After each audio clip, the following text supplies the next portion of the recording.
after I did my analysis, or I should say at the end of my analysis for the season 7 premiere of The Walking Dead, I asked people if they wanted me to continue to do an analysis of each episode, and there was some positive feedback on that. So I am going to try my best to keep up with it throughout the season. If I miss an episode here and there, please forgive me. It may just mean that I'm busy with some other things that are going on, but I really do want to try my best to keep up with it, because this series is a perfect series for me to analyze. I've had people tell me before that I overanalyze things, so that's why I say The Walking Dead is perfect for me, and I can accept that. I do think very deeply. I put a lot of thought into things. I'm very observant. I think that has a lot to do with me being a writer as well. But The Walking Dead, like I said, is perfect for me because I don't believe that there's anything there by accident. There's a lot going on in the episodes that some people tend to, I believe, overlook. There are subtle things in the background, little subtle things within the dialogue. Even last week's episode, I know a lot of people are still focusing on the violence when there was really so much more going on in that episode. And I will touch on some of the things that happened last week within this episode as well, because I know for some people it really felt like two completely different episodes, but there were still a lot of connections, I think, that were made. So let's go ahead and get into the focus of episode 2. Spoilers, of course. You already know that. I put the spoiler alert up. Full spoilers for the episode. So tonally, yes, I gotta agree. This was a very different episode, and part of the reason I didn't put a reaction up, this analysis up right away, is because I did want to take my time and go back through the episode and really break it down, because there's so much more going on in this episode than the first episode. I mean, the first episode definitely had that emotional impact, but as far as subtle things going on, there's a lot more going on in episode 2. So tonally, yes, the first time I saw it, I was like, what in the world is going on? Because it really did feel like Carol and Morgan in Wonderland, and especially meeting Ezekiel.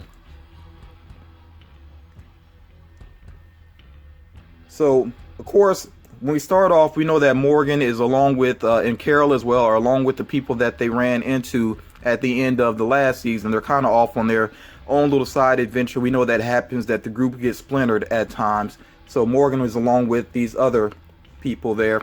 One little thing I did like is him along the way making his markings and things like that. It felt like a callback to the terminus signs that he was following before. So I thought that was pretty interesting, and maybe that wasn't meant to be a connection. Maybe I am overanalyzing there, but it just felt, it really reminded me of that whole thing with terminus and the signs that had been placed up. Now, before I really get deep into breaking this episode down, I just have to say up front, slaying walkers with swords while riding horseback, that was so awesome. And there was just some great stunt work in that scene, and then also the zombie getting his face sliced off, or excuse me, Walker getting his face sliced off. That was just great work. I mean, The Walking Dead is on point with that, and I'm really not deep into gore, but they do some pretty impressive things. There's really some real craft work behind that, and they do a great job with it. Something else that's not major here, just a suggestion for Rick and his crew. They need to gear up much better. That's something I noticed about Ezekiel's people, is the gear that they wear. It just made me immediately think, why doesn't Rick's crew wear this type of gear? Like, you see how they have the arm guards, and how many times have we seen people get bitten on the arm by a walker? Walkers do tend to go for the limbs. So you see how they have that great protection on there. But then as I thought deeper about this, like I tend to do, I realized that this does actually make sense that Rick's crew doesn't wear this type of gear. And it's because they have gotten kind of arrogant. They feel like they've slayed so many walkers at this point, and people as well. I think they've started to feel invulnerable. And of course, we saw that Negan brought them back down to reality. So again, that's something I'm saying again, that Rick's crew, they really need to humble themselves, and they got to do a better job of protecting themselves as well. They are not invulnerable. So Carol, it's not that often that we see Carol in a really tough position. She's become such a strong character, but she was definitely in a vulnerable position because she was still injured from what happened last season, and when she nearly got killed. And I thought it was a good chance that she might get killed because I think she was shot at least 3 times. Somebody can correct me if I'm wrong, but I think she was shot like 3 times, and I really thought she might be a goner. One thing I noticed though is that, as she was looking at the walkers, of course, she was seeing them as human beings, which seems a little bit out of character for her. But I think, like the other characters, she's still struggling to accept the world that she lives in. So I think that was just kind of a lapse there. She's still struggling to accept the world. So I think that's why she was seeing the walkers as human beings. And again, that's not very typical of Carol, but I think it is because, for one thing, she's driven by her fear. She is a strong character, but what really drives her is her fear. Her fear is what gives her that strength. And that may relate to also, if you go all the way back to her origin on the series, remember she was in an abusive relationship. So she was basically a person living in fear. So I think out of that fear, it has pushed her to be stronger. But at the same time, I mean, fear is fear. It can kind of weaken you at moments as well. So this episode, I was really happy that it was a big focus on Morgan and Carol, because you have two characters that really have some clashes in ideologies, and they have different ideals going on, and that always makes for an interesting episode and interesting story, whatever type of story it may be. So that's why I was really happy about this episode, and I'll talk some more about their clashing of ideals as I go along with this analysis. Now, when I saw Ezekiel, even in the preview, before this episode, the preview, I think there was a preview this summer that actually showed him. I was concerned right away because, I mean, you see a man sitting there with a tiger next to him, and what came to my mind right away, and my fellow nerds, you'll know what this is all about, I really worried that The Walking Dead might be jumping the shark. And if you're not familiar with that term, just look it up. It's a pretty popular term, and you'll get an idea of what it means. But I really felt like, I mean, basically the gist of it is that I felt like they were going beyond what's believable within the series. I mean, already we know walkers, of course, that's something you have to accept with the series because it is basically fantasy type of story. But they still have a set reality within the series, and I felt like maybe they're going beyond that.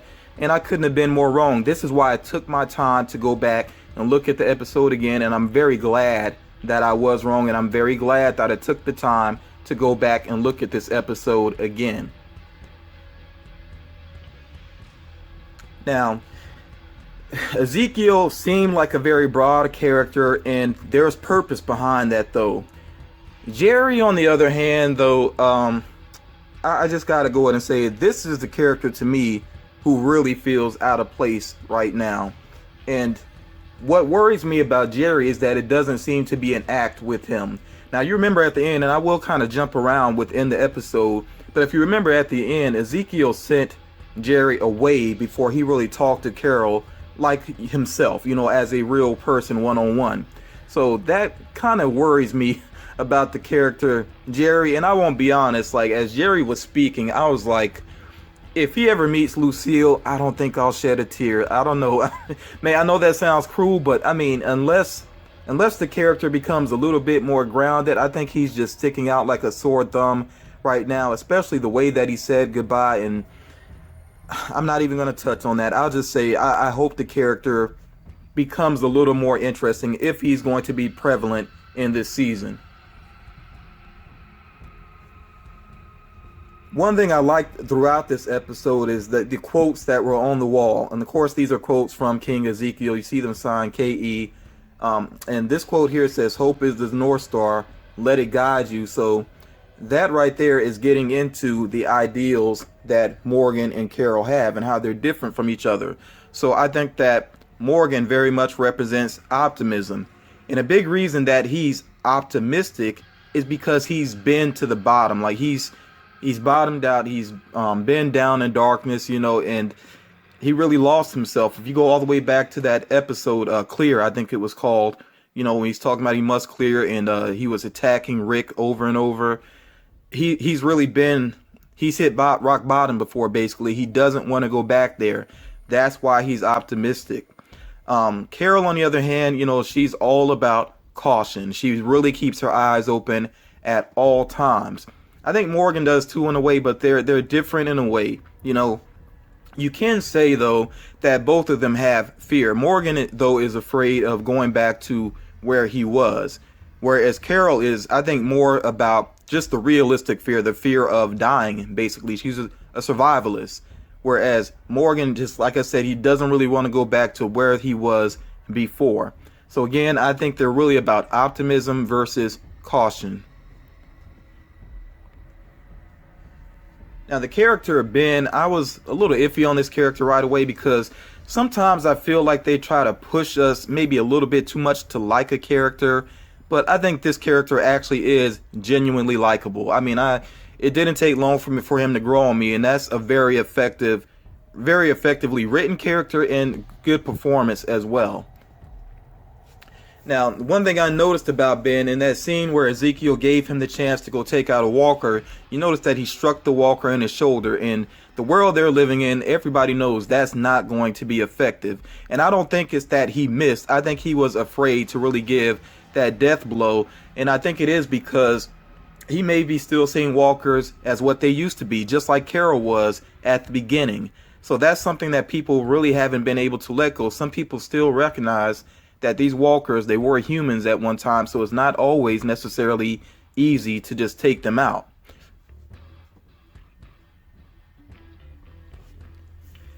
Now, something else that I'm just curious about this, and I would like to hear your feedback on this. And by the way, this image here is from a previous season, but we know that they were fattening up the pigs with zombies. They wanted the pigs nice and plump, basically, to impress Negan's people. And it made me think back to Bob, because remember, Bob had got bitten, and then we know the people from Terminus, the cannibals, they decided to snack on Bob's leg, and Bob started laughing. He let them know that he had been bitten and that they were eating tainted blood, or tainted meat, basically.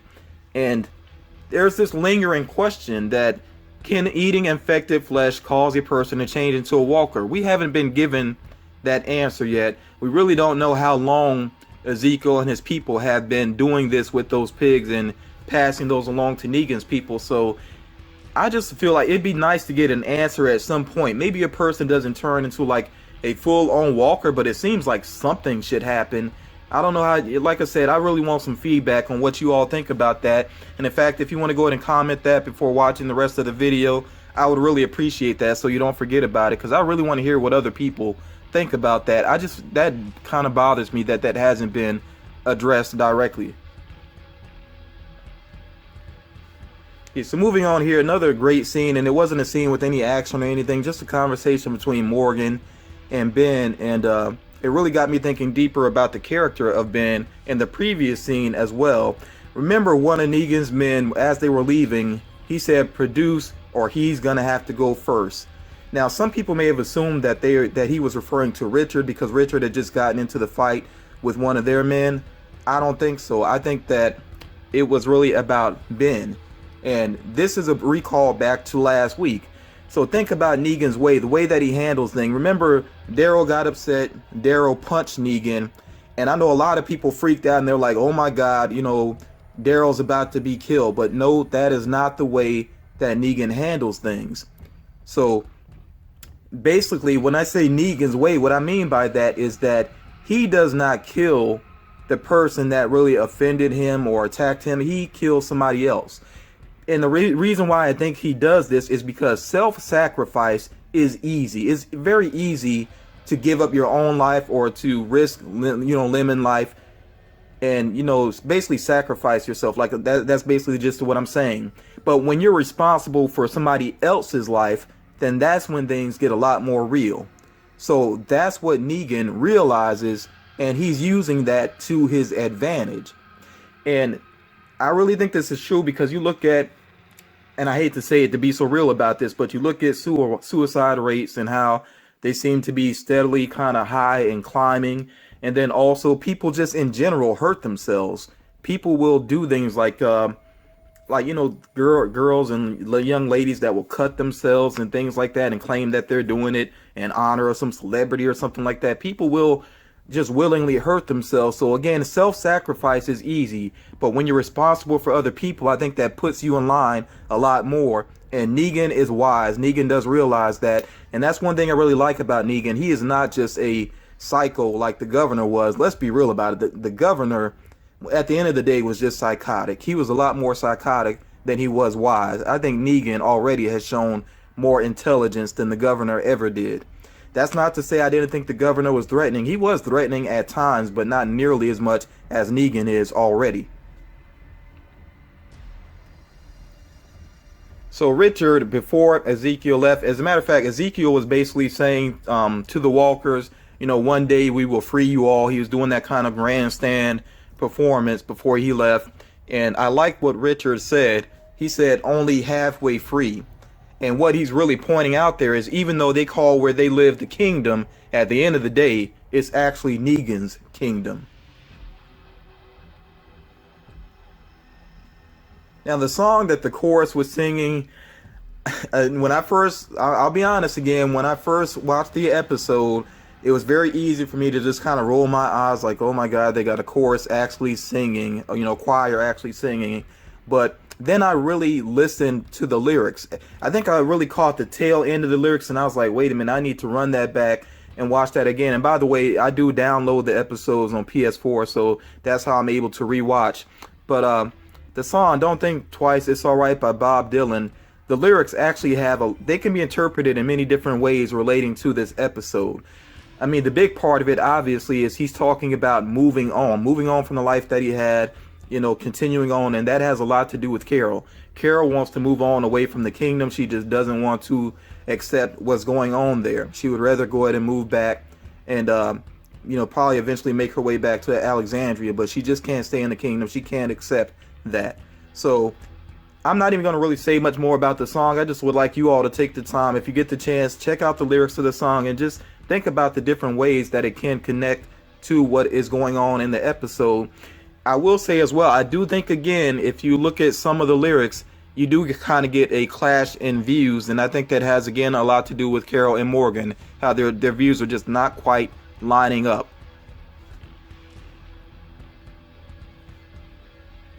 Now, like Carol, and I know I'm jumping around in the episode, but like Carol, when Ezekiel was first introduced, again, he's such a big presence with his performance and everything that I didn't even catch everything that he was saying. And of course, Carol immediately went into her act and everything in response to him. But he actually did say, "Drink from the well, replenish the well." And that quote was also in her room. She was taking a look at that quote before she decided to get in the wheelchair and to leave. But that quote is very important. And again, it's something that can be interpreted in different ways. It can be taken very literally, that basically if, for example, with food, if you're eating food, you got to make sure you produce more. I think it also could mean that when you take energy from yourself, you got to give yourself time to heal. You got to find a way to heal. That's the way that I look at it as well. And again, I think there can be other interpretations of it. It's just a very powerful quote. I think it really can be taken in different ways. I wouldn't be surprised to see this quote possibly pop up on maybe posters, t-shirts, whatever. Like I would love to have this on a poster, if I ever came across one. I really think it's a great quote that can be taken different ways. So Ezekiel, the character, I'm really finally getting in here to talking more about him. First of all, I got to say, I think he's wiser than he realizes. He said at the end, he was kind of almost downing himself, talking about how he's just an actor and he's doing this thing, this whole performance, basically to give people something to cling to. And I do understand where he's coming from with that, but at the same time, he actually is a wise person. He's got to give himself more credit. He really is a wise person, and these are the reasons I think that he is a wise person. For one, he encourages people to use their strengths. So, for example, he recognized that Morgan practices Hapkido, and I think he understands why Morgan uses that, and the fact that Morgan can have a gun with him and know not to use it when it's not necessary. Remember, he told Morgan to bring that gun, and I think he trusted in Morgan not to use it if it wouldn't be necessary. So he recognizes strengths in people. And remember, he was trying to he actually encouraged Morgan to go ahead and pass along his knowledge to Ben so that Ben could have a way to protect himself. without feeling like he's killing, because remember, some people do have trouble killing walkers. They do still view them as human beings. So that's something I really like about Ezekiel. Next here it says he knows that people need someone to follow, and he is being that leader for them. He's stepping up. He's really putting himself in a dangerous position. Whenever anybody chooses to be a leader in this sort of position, is dangerous. So he's wise for doing that, and very brave for doing that as well. And he is a peacekeeper. And something that was very subtle, but I caught it right away, and I was like, oh, I love that they did that in the writing. As he was talking about the roles that he's played before, he said that he played King Arthur, he played Macbeth, and then as a joke, because he kind of grinned and laughed, he said Martin Luther, referring to Martin Luther King. But I don't think that was just a joke. Martin Luther King Jr. is sort of that, you think about the position that Martin Luther King Jr. was in. He's in a similar position. He is trying to keep the peace between various groups. So he really is in that position. And I love that they kind of threw it in there almost like a little joke, but at the same time, there is some truth to it, that it does relate to him and what he is facing.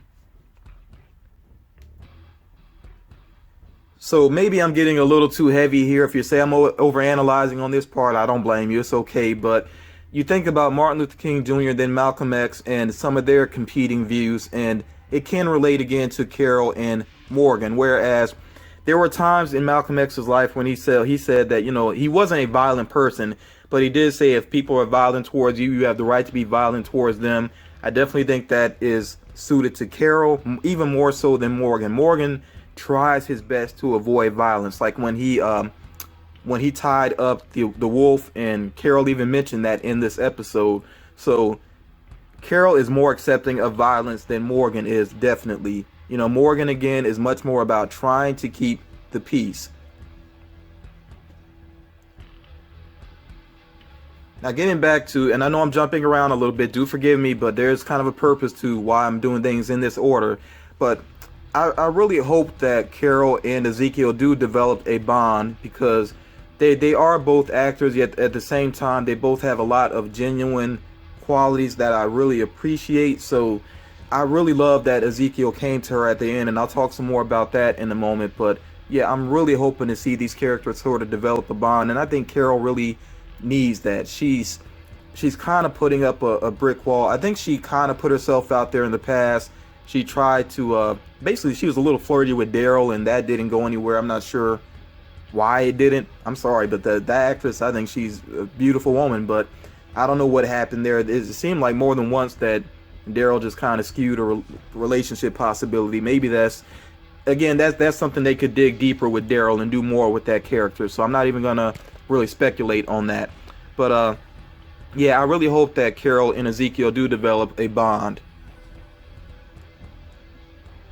Now, the closing scene, I really love the dialogue, and I actually put those quotes here because I love them so much. I love when Carol said 2 more minutes, and this is referring to their trip back to the house where she decided she was going to stay. She said 2 more minutes, and I may start to regret all the times I tried to shoot or stab you. And then his response was, I think you're my favorite person I ever knocked out. Oddly sweet. I mean, definitely some crazy dialogue, but it's pretty sweet. About as sweet as it gets on The Walking Dead, I guess. So I really like that dialogue. There's nothing to analyze there. I just enjoyed that. One thing I noticed as well, and again, this may be a subtle thing, and maybe I'm reading deeper than I need to here, but as Morgan was getting back onto the horse, she handed him his bow staff. And just remember what that means to him. That's his way of avoiding using a gun, avoiding killing people, I should say. And I think that kind of represented Carol not being willing to accept that yet. She realizes that killing is necessary, and she's very willing to do it. We've seen that before. We know, look at the flowers. We know that she's willing to kill when it's necessary. So, yeah, that may have been me reading deeper than I needed to into things, but I think there was some significance to that.